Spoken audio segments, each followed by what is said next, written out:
thankful to be with you tonight, this evening.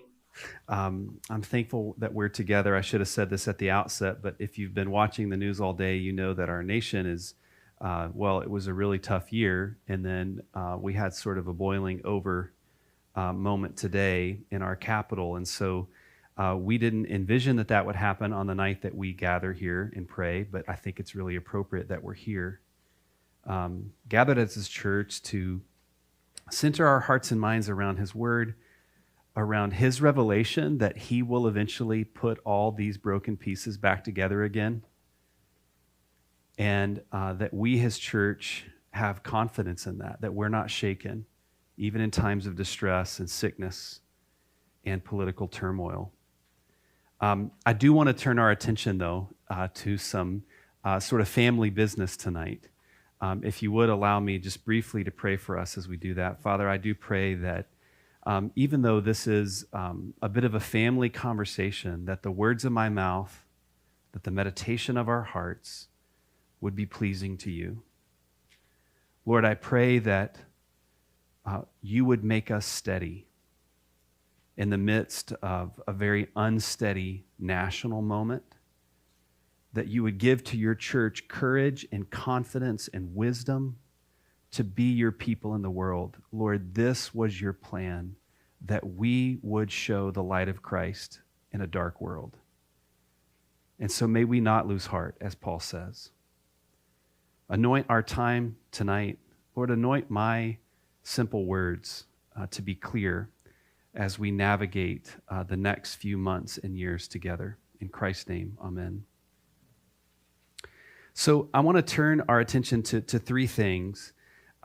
Because it was close to Christmas, some of you that are here in the room, you probably read it if you're here in the room. If you're on the live stream, you might have read it. You probably read it if you're tuning in tonight. But just in case, I want to point back to that and say there was quite a bit of information communicated, but Christmas was not far after that. And so tonight will be a little bit of a refresh, but it will also include some new information. So I won't just be restating what was sent out in the letter, in other words, but it will have some of that to hopefully provide a thorough picture. And in that letter, I sort of had three sections, and that's what I'm going to follow tonight. What hasn't changed, some new developments, and then how we're working through it together. In each of these categories, I have something to say tonight that I didn't say in the letter as well. So don't tune me out just because the categories are the same. So let me start with saying something about what hasn't changed. I'm going to start with this and I'm going to end with this. And it's so fitting that we do this on Epiphany Day. We'll come back at the very end to this amazing reading that the church has read at the beginning of every Epiphany season, where the wisest intellectuals in the world come to a child to worship. What's going on there? That's a pretty big deal. What we see is that He indeed is the King of Kings, and He is making His light, the revelation of who He is, known to all the world. And then in our epistle reading, Paul is saying it was God's plan from the beginning to use the church. The church isn't an afterthought. The church isn't a hiccup. The church is God's plan for revealing the mystery of Christ. And when we hear mystery, we often think of like something, a problem that like a mystery novel or a mystery show that like we have to be really smart to figure it out. And that's not at all the biblical New Testament concept of mystery. It's the idea that unless heaven breaks in and reveals to you, you would never know it. You would never have figured this out on your own. But heaven opened up and God came down and dwelt among us and made His rule and reign known to us. And we, His church, get to bear this good news that He is drawing all things together in Him, that He plans to put this broken world back together again. So when I say what hasn't changed, is that mission hasn't changed. Our mission, which we know we'll look at all the season of Epiphany long, it will culminate at the end of this season with a reading of the Great Commission. Our mission is to make disciples of our Lord Jesus Christ. And we know that in this particular place, here in Flower Mound, Texas, and the surrounding regions, in the decade that we're in, We believe he's called us to be rooted and restful and relational and to make disciples. In other words, it's not an optional mission. It's not something we discovered for ourselves. It was delegated to us by our Lord. And what we know is that we can get kind of cozy. Every church can get cozy. Your leadership council, your staff, many of you have spoken to this, that this has served us so well to be in this location. As I walked across from the neighbor's parking lot over here, I kind of had just an outpouring of emotion just walking over to this place again. And I've been here 7 years almost. Some of you have been here much longer than that. This has been a tremendous footing for us for a season, and we believe God's calling us to get on the move. And so it's not news to anyone. In fact, it's pretty old news to say that back in February of 2020, we decided to list this building for sale and to get on the move. And I'll come back to our mission in a moment, but that mission and our vision for this region remains totally unchanged. But there have been a few new developments. The first one actually has to do with 2801 Morris Road, where we sit right now. As I shared just prior to the holidays, we received an offer on this property and the possibility of maybe one or even two other parties coming to the table. What I'm able to share tonight, as of yesterday evening, we have accepted an offer on this location from Turning Point Dance Studios. It's a Christian dance company that's been in the community here for about 15 years. They have communicated to us that they're a Christian organization that's rooted in Christ, obviously rooted in this community. We accepted an offer from them yesterday for $925,000 for the sale of this building, Morris Road. And guys, that's exciting news. And I want to just invite you, even if you're at home and your kids are going to wonder what you're doing, would you praise the Lord for his provision for Church of the Resurrection? It's incredible. There was if I wasn't here, but I've listened to those who were, and it took tremendous courage to purchase this property. It will now take tremendous courage to get on the move and to take this next step. What's so cool is to see God's faithfulness over the years. We need to look back and see that when he called us to be faithful and to have courage and to act, this parish did that. And we were able to make the purchase at a time where the market allowed us to buy at a much lower rate than what it's worth today. Somewhere in the range of around $600,000 in capital proceeds will be made available to us as we close this building, as we sell it. What else does this mean? It means that once the contract is sort of finalized, for those of you not in the commercial real estate world, you move from accepting an offer to a contract, and once that contract is finalized, we have somewhere in the range of 60 to 90 days to get out of this facility. What this means is that, like last year, Palm Sunday, approximately around the time of Palm Sunday, we thought we were going to be there in 2020, but it looks like somewhere around Palm Sunday, now 2021, we will begin gathering for worship at the Cross Timbers YMCA. Don't hold me to that date. There's moving parts. You know, if you've ever sold a home, you know that can move for reasons that are outside of your control. But just to kind of give you an idea of what the capital benefit to Church of the Resurrection is as we sell it, what the time frame is, and then where will we be meeting. We'll be at the Cross Timbers YMCA as planned. One last thing on Morris Road is just to say that our desire will be to use these capital proceeds towards the eventual capital project that we're moving towards.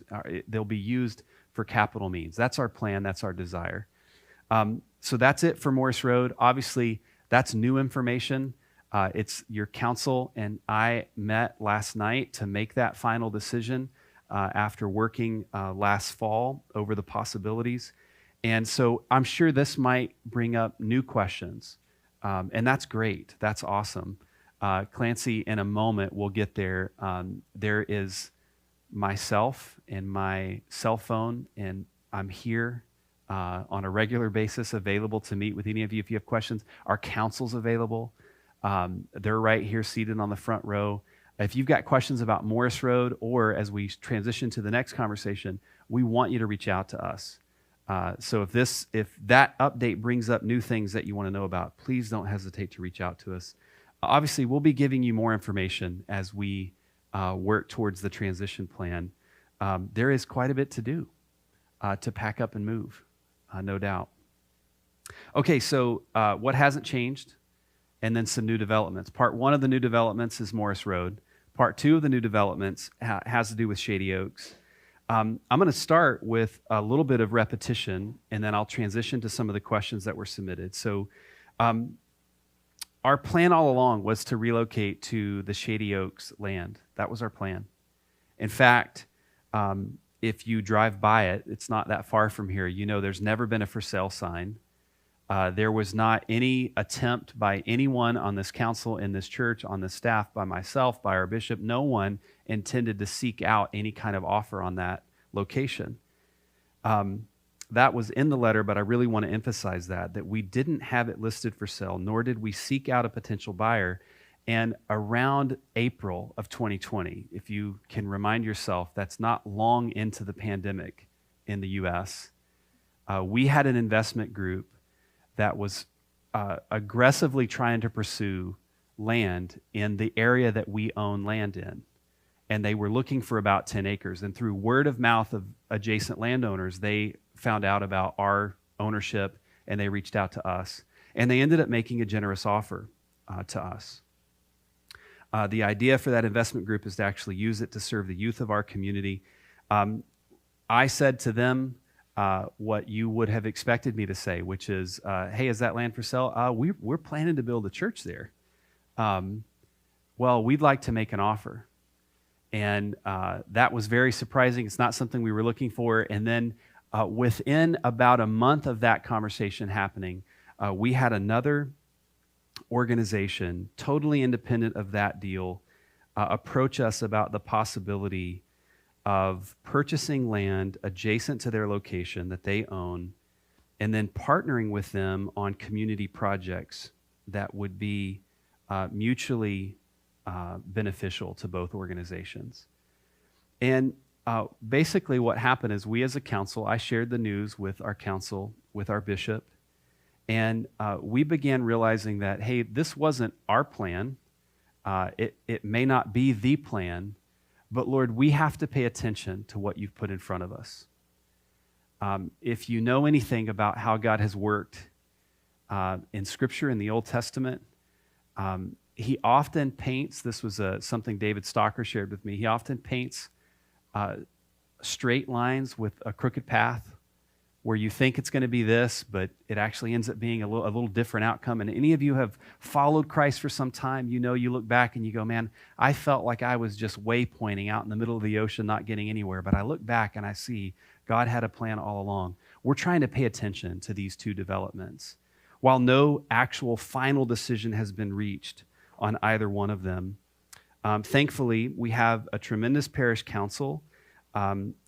You know that John Campbell and Tip Nelson just rotated off. I have them here with me tonight. John's obviously tuned in from home. Tip's right here on the front row.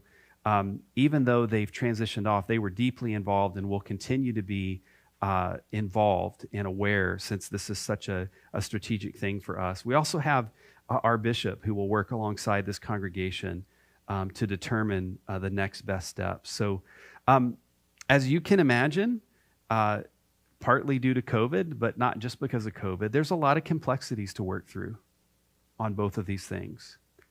The invitation to partner with a new organization, that's a whole sort of task list that we have to work through and discern. The possibility that we would consider leaving the Shady Oaks property, that's a whole issue that has to be worked through and discerned. Capital campaign progress, the cost of construction, there's a lot. And so it's important for us to share it with you, that you know that we as clergy and as a council are in a discernment period. Now, We shared the news back in December. Then I said, hey, if you've got questions, we want you to submit it in. And I have a slew of questions. And so if some of that seemed like old news, here's some new questions that came in. There weren't many submitted. I do want you to know that. There weren't many questions submitted. I actually don't believe that's because there aren't a lot of questions out there.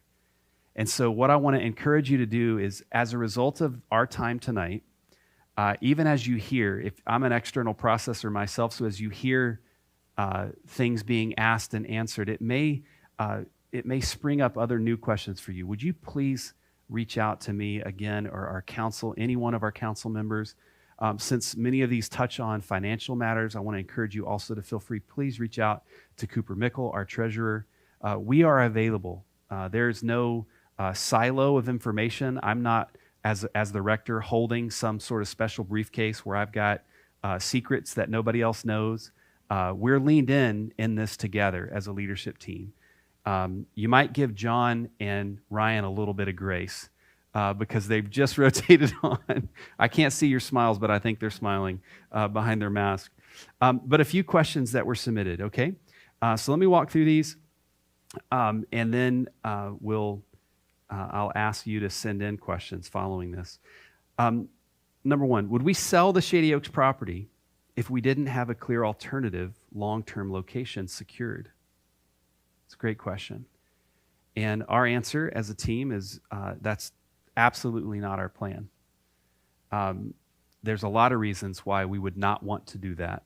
One of them is, if you were here in the beginning, or if you've ever been part of a church plant, it's quite helpful to have a goalpost to shoot towards when you're in temporary space, an end zone, and that's really important to us. So that's not our plan at all. And at the moment, it's not developing in that way. So our plan would not be to sell that Shady Oaks location without securing and discerning a viable second option. And part of that, too, is just the price of land. The value of Shady Oaks has almost doubled since we bought it 4 years ago. So if we were to sell, we would face the same challenge, right? That land prices have increased so much, we would have to be very wise about that. Number two, how quickly will we need to make a decision on this long-term property opportunity? How quickly would we need to make a decision? We've been given an offer on Shady Oaks. We have this other organization that we're talking with. What's the timeline for that? The good news is that as we entertain both of these scenarios, we have approximately the next 5 months to do our discernment work. Approximately about 5 months to do our discernment work. The short answer would be by mid-May. Our council and I need your prayers. We need you to lean in and ask questions as you have them. But more than that, we need your prayers. We need God's wisdom, and we're seeking that together. Number three, hey, well, why don't you just tell us who this other organization is? I mean, come on, why are you holding out on us? That seems odd. And what I want you to know is that that's actually at their request for now. That organization that's asked us to consider the possibility of buying land from them and collaborating with them on some ministry projects for Denton County has asked for to remain anonymous for now. Our hope would be to be able to come back to you and to let you know exactly who that organization is and what we're considering at some point in time before a final decision is made. I can't give specific dates because we're working on that with them at the moment. But absolutely, it's their request, not our determination to withhold that. Number four, would the church still be committed to the architectural style and vision that was presented to this parish by David Stalker and our property team? And not only is the answer yes, but let me be more explicit that we're committed to being faithful to our Anglican identity and our vision of being a rooted, restful, and relational community. David's not here tonight, but he has educated me over this process that the land that you inhabit ought to impact the design of the facility that goes onto it. And so I'm not saying there won't be any changes, but the question, I think the heart of the question was, are we all of a sudden going to, look like a JCPenney storefront or something? And the answer is no. A few more questions. Is the money that has been provided during the capital campaign going to be used for this new location? Obviously, there's a few other ways you could ask that question. What are we planning to do with the capital that's already been raised? But specifically, let me restate it. Is the money provided during the capital campaign going to be used at the new site? This is really important that you hear me and you hear our council say this, that we fully respect and acknowledge that the funds that have been given up to this point were given to a specific vision. And so we would, before making a detour, we would sit down and we would connect and have a conversation with each individual donor. That's one way of answering that. The other way, in case there was another intention in the question, it might be important for me to say that we are not planning to all of a sudden reallocate those gifts towards operational use. That's an important clarification. There was a moment when the pandemic began that we thought, things could get pretty tight this year. And in fact, they did. They did get tight. But the plan is that these capital funds would be used only for the next capital project, but that would be a conversation that we would have with individual donors. Number 6, is there an outdoor space that's suitable for a congregation to use for things like picnics or a prayer garden or an area of repose, an area of rest? And this is an important question because of how significant that was part of the Shady Oaks location. And I can tell you that it's not 10 acres of environmentally protected ranch land in the center of Flower Mound. That's a pretty unique piece of land that we have been headed towards. But yes, the only way we would move forward is if we as a leadership team felt like it fit our vision of being rooted and restful and relational, and that would include appropriate outdoor space, and not simply all concrete and no grass. Number 7, the agreement that would eventually be drafted. One of the questions that's been asked is, if we entered into some sort of adjacent shared use, cooperative programs, would the church have a separate deed? Like, would we actually be a landowner and own outright our own facility and land? And the answer is absolutely yes. Like, we would have a separate piece of property that would be our church's property. Our future would not rise and fall on the neighbor's future. It would be our own land and space. Is there enough room for parking? Hey, that's a great question. If you've worshiped here for a long time, we have a serious parking problem here. And if you've been around long enough to come to a funeral midweek, we have a serious parking problem at 2801. There's a way better parking situation, and not like a slight upgrade, but ample, more than enough parking than Resurrection, more than enough than we've ever had, and it definitely seems to fit our long-term needs. Maybe the most difficult question to give a short answer, and I believe it's my last one for tonight, is do we foresee a need for an additional capital campaign? Is anybody else wondering that? I should have said, anybody else ask this question? And then to see how prevalent the question was. This is a great question, is where are we? I do think it's important to say that it certainly wouldn't be our intention to be in a decade-long capital campaign mode. And it certainly wouldn't be our hope to have to sell 2801, relocate the temporary space, and then have to immediately begin another capital campaign.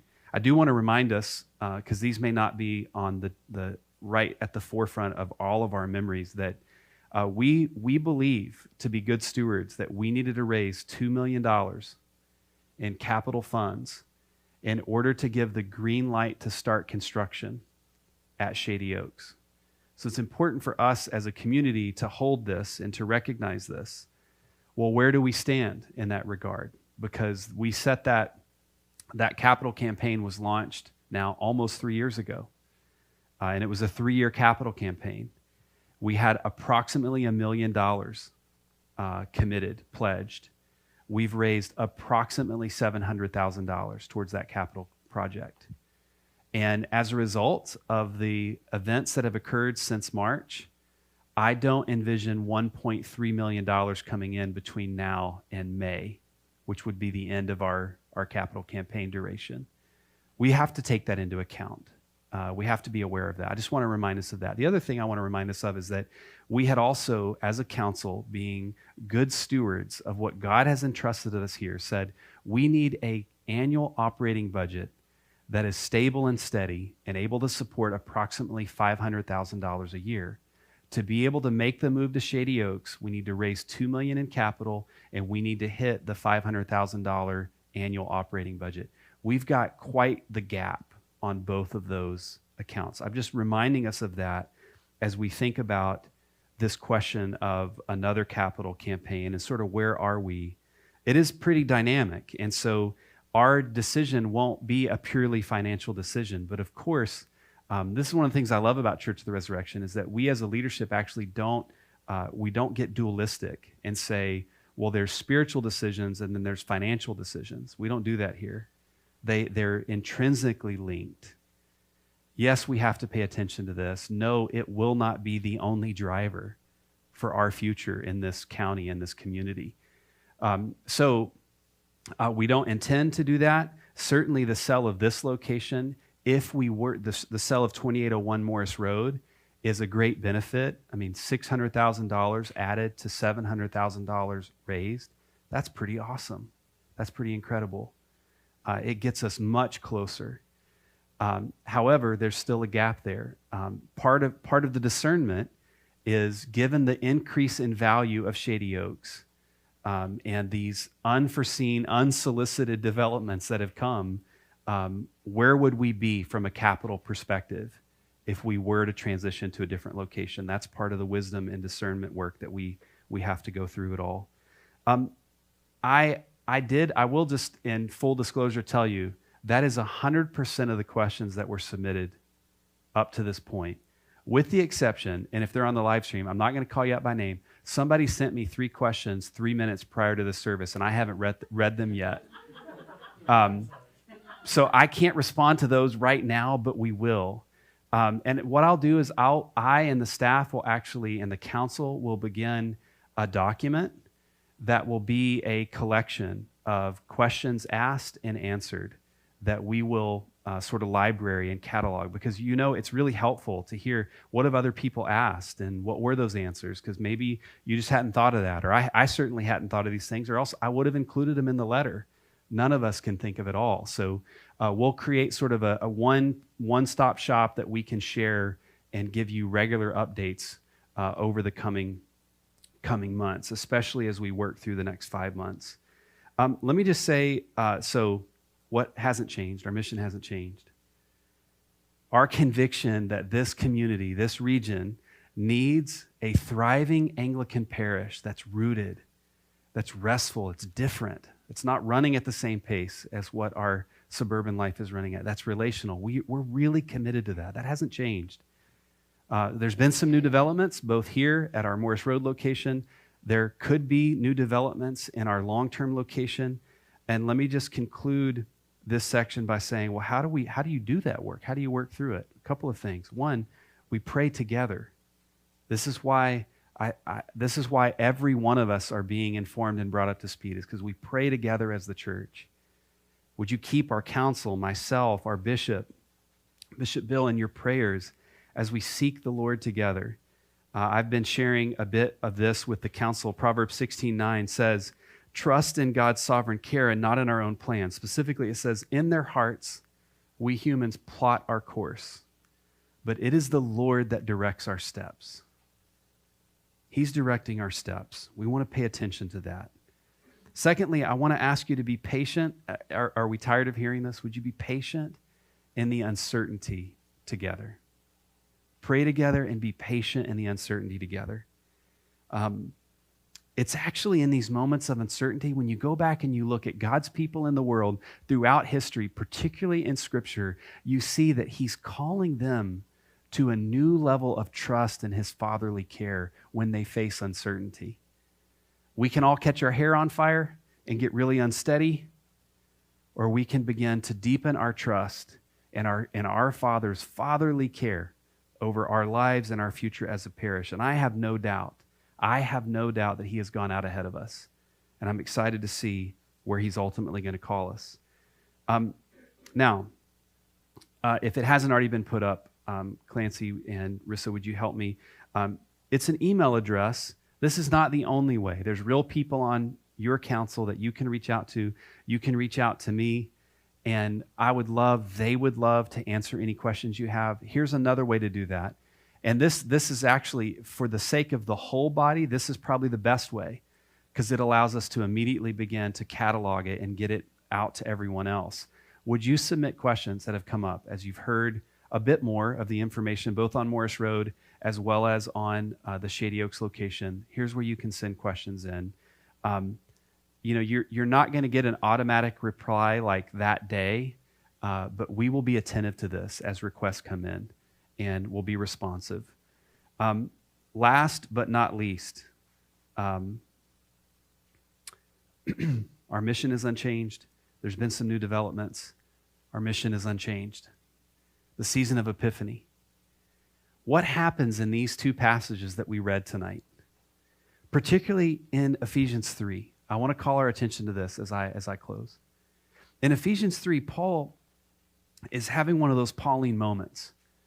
Under the influence and guidance of the Holy Spirit, he is praising the Lord for this mystery that has been made known to him, to the other apostles, that, guess what? The Jews aren't the only ones that are insiders. That the dividing wall of hostility has been broken down. That the racial barriers in our world, the ethnic barriers in our world, the brokenness, the frailty, the fragmentation in our world actually doesn't get the final word, that in Christ, he is bringing everything back together as it was meant to be, and we are all in on it. Paul is celebrating that.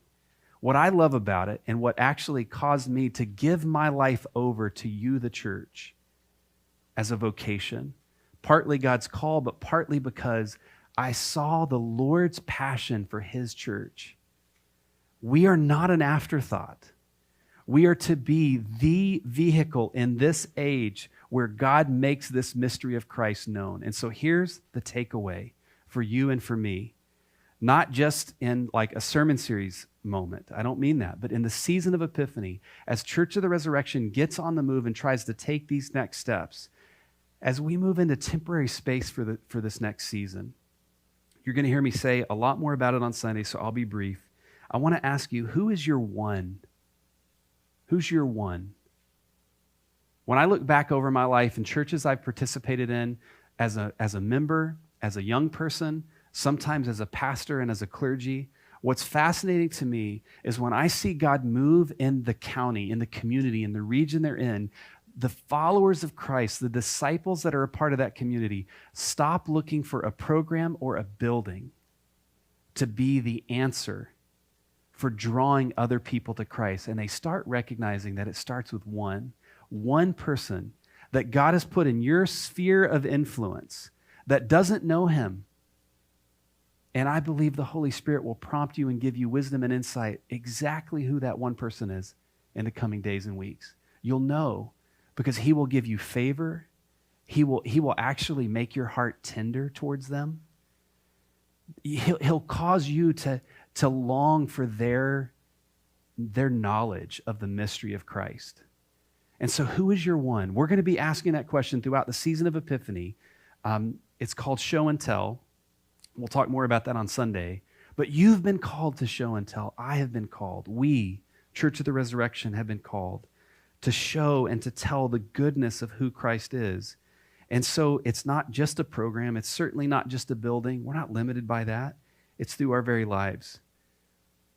One of my favorite quotes, Archbishop William Temple, the church The church exists primarily for the sake of those who are still outside of it. It's a paraphrase, but it's a good one. Anglican Archbishop of Canterbury, William Temple, said on one occasion, the church exists primarily for the sake of those who are still outside of it. And let me tell you, that includes a lot of de-churched people. 22% of practicing Christians in 2020 are no longer connected to a visible body of Christ, either digitally or in person. 22% in our nation. This is a profound moment to care deeply about the relationships we have with people who are not tethered to our Father in any significant way.